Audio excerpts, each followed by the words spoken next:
भाई मुझे कोई भी समाज का कोई भी व्यक्ति या कोई भी सामाजिक संस्था ये बता दे कि कितने कम कपड़े पहनने को तो हम नंगापन बोल सकते हैं और किस गाली को या किस हरकत को हम अश्लील कैटेगरी में रख सकते हैं। क्योंकि सोशल साइटों पर जो मीडिया साइट हैं इन पर ऐसी ऐसी गंदी गंदी वीडियो डाली जा रही हैं तो जो समाज में गंदगी फैला रही हैं। आने वाली पीढ़ी तो बिल्कुल भी इससे अछूती नहीं रहेगी और वो यहाँ वेश्यावृत्ति का खुला नाच देखेगी सड़कों पे।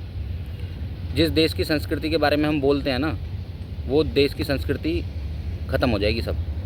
यहाँ खुलेआम सब कुछ ऐसा होगा, कोई अंदाज़ा ही नहीं होगा, आने वाली पूरी पीढ़ी बर्बाद हो जाएगी। क्योंकि या तो सरकार कानून बना दे, क्योंकि समाज आवाज़ उठाता है तो भाई फिर वो मीडिया चैनल और ये कुछ अपने आप को मॉडर्न कहने वाले कुछ महिलाएं कुछ पुरुष आ जाते हैं। अभिव्यक्ति की आज़ादी के नाम पे सामने वाले को बोलने नहीं दिया जाता कि भाई आप अपनी सोच बदलो। अरे सोच कहाँ तक बदलें, कोई लेवल तो होता है किसी चीज़ का। सोच बदल लो बस। तुमने तो कुत्ते कुतियाओं से ज़्यादा गिरी हुई हरकत करने लग गए हो तुम लोग। रोड पे पार्कों में चले जाओ, आप किसी भी अपने परिवार के साथ में जा नहीं सकते।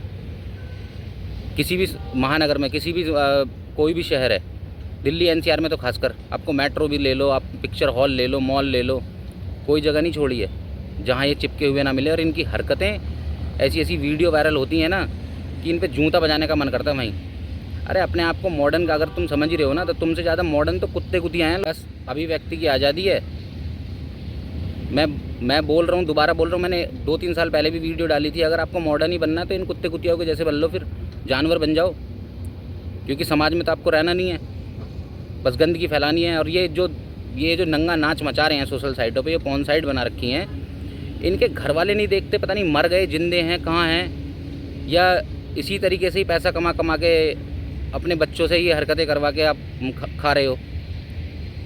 तुम्हारा घर ही इसी चीज़ से चल रहा है। वेश्यावृत्ति खुलेआम कर लो फिर।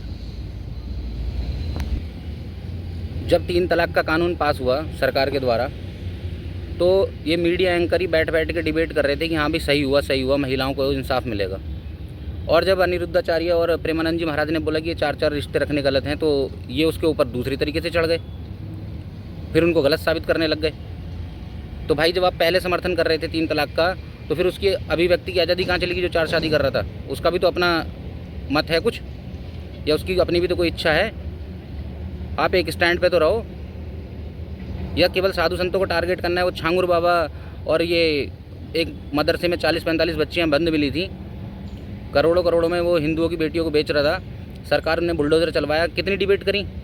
कुछ नहीं, क्योंकि टारगेट तो केवल साधु संत कर रहे हैं। और ये समाज में जो गंदगी फैल रही है ना, ये केवल उन लड़कों लड़कियों के लिए नहीं है जो ये बाहर रह रहे हैं, अकेले रह रहे हैं, परिवार से अलग रह रहे हैं। इसमें हमारे लोगों का भी हाथ है। क्योंकि जब हम दिल्ली एनसीआर में कहीं भी किराए पे कमरा बना के दे देते हैं ना, और कोई पूछता भी नहीं है कि कौन किसके साथ रह रहा है, तो लिव इन में और ये सारी चीज़ें हम भी बढ़ावा देते हैं। ये फ्लैट बना रही हैं कंपनियां, कोई पूछता ही नहीं है किसके साथ रहना है, कौन रहेगा।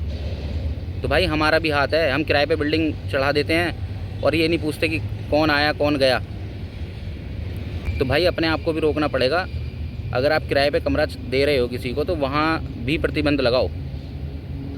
ये हरकतें वहीं से शुरू होती हैं और फिर बढ़ते बढ़ते इतनी हो जाती है कि आने वाली पीढ़ी ना बर्बाद हो जाएगी पूरी। अगर इस देश की संस्कृति को बचाना है, सभ्यता को बचाना है, अपने आने वाली पीढ़ी को बचाना है ना, तो अपने आप से शुरू करो पहले ये। बस इतना ही कहना है। अगर किसी को पता हो कि भाई किस हद तक हम नंगापन बोल सकते हैं किसको, तो बता देना। जय हिंद, जय भारत।